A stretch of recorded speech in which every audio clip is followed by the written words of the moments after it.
Commençons tout de suite avec deux vidéos qui montrent deux manières différentes d'être entrepreneur du changement.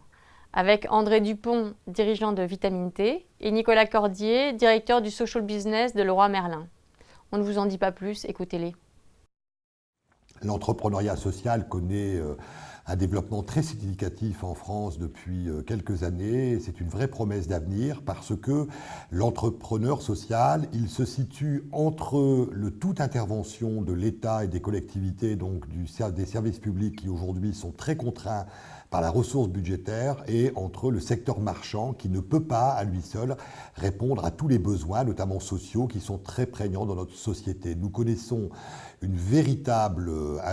véritable dynamisme de jeunes entrepreneurs, de jeunes créateurs, notamment et pas seulement issus de grandes écoles de commerce, qui ont décidé de combiner un acte d'entreprendre avec toutes les contraintes et tous les modèles génétiques du marché, mais en cherchant d'abord à maximiser un impact social, une empreinte écologique, une empreinte environnementale.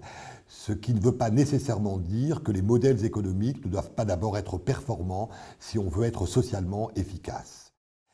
L'entreprise sociale devrait connaître un essor important en France et se situer dans les 10 prochaines années, selon moi et les équipes qui m'entourent, à une place, sinon dominante, en tout cas singulière et assez conséquente, qui pourrait générer plusieurs milliers, voire millions d'emplois dans le modèle économique français. On le doit aussi au fait que le secteur économique marchand, un peu rincé par les crises successives, et notamment la crise de 2008, aujourd'hui s'ouvre un peu plus à ces questions que d'aucuns appelleraient le social business, mais qui permet à la fois d'exercer une activité sur un marché et de développer un impact social plus important que par le passé. L'intrapreneuriat par rapport à l'entrepreneuriat, c'est une bonne question. Finalement, je pense que la question de fond, c'est l'envie de changer les choses là où on est. Il se trouve que ça faisait une dizaine d'années que j'étais dans l'entreprise Leroy Merlin, où j'ai occupé diverses fonctions, à la direction marketing, en magasin, à la direction de la centrale d'achat. Et donc finalement, à un moment donné, connaissant bien en interne l'entreprise, connaissant sa mission, c'est là qu'on se rend compte qu'on peut commencer à faire bouger les choses, faire bouger les lignes à l'intérieur de l'entreprise. Et voilà. Et la naissance d'un projet d'intrapreneuriat, finalement, est très très semblable à celle de la création d'une entreprise, parce que c'est pas quelque chose qu'on a commandité, c'est pas quelque chose qui est attendu au départ, c'est vraiment quelque chose que je portais et que j'avais envie de faire aboutir au sein de l'entreprise, de pouvoir inclure des projets de social business au cœur de notre métier. Et donc, j'ai fait ce qu'auraient fait beaucoup de gens qui créeraient leur propre boîte. J'ai passé mes soirées, mes week-ends pendant 2 ans, en plus de ma mission conventionnelle en centrale d'achat, pour travailler sur le développement d'un projet d'intrapreneuriat. La mission de Leroy Merlin, telle qu'on l'a définie en interne, c'est aider chaque habitant à rêver sa maison et à la réaliser. Force est de constater aujourd'hui que chaque habitant se réduit plutôt à des propriétaires de maisons avec un petit peu d'argent quand même.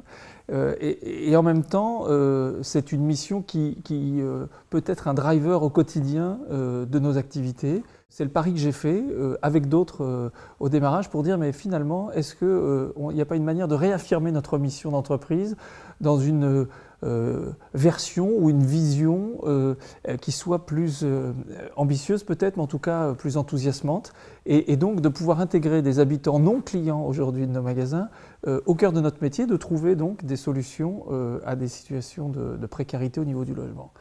Et tout cela de manière durable parce que rentable, ou en tout cas à minimum ne pas perdre d'argent. Et donc c'est tout cet équilibre nouveau qui invite à repenser finalement le business différemment, mais aussi à repenser le social différemment. On a des conceptions, des représentations de ce qu'est le business et de ce qu'est le social qui font que finalement c'est tout un cheminement. Aujourd'hui, je pense que toutes les organisations, entreprises, mais je dirais même associations, universités, ont conscience qu'elles ne feront pas dans les 10 années qui viennent le métier qu'elles ont fait les 10 ou 20 dernières années. On est dans un monde qui bouge plutôt assez rapidement, qui se complexifie, et donc il faut se réinventer. Et dans une grande organisation, avec beaucoup d'employés, avec des structures, etc. On n'est pas forcément les plus à même de s'adapter. On n'a pas l'agilité d'une start-up pour s'adapter à ce monde qui bouge. Et du coup, je pense que l'innovation sociale, le social business, peut constituer un levier extraordinaire de réinvention de l'entreprise. Et je pense que l'intérêt du social business, c'est de pouvoir être inclusif et de pouvoir faire participer l'ensemble des collaborateurs d'une entreprise, pour ceux qui le souhaitent, à cette aventure.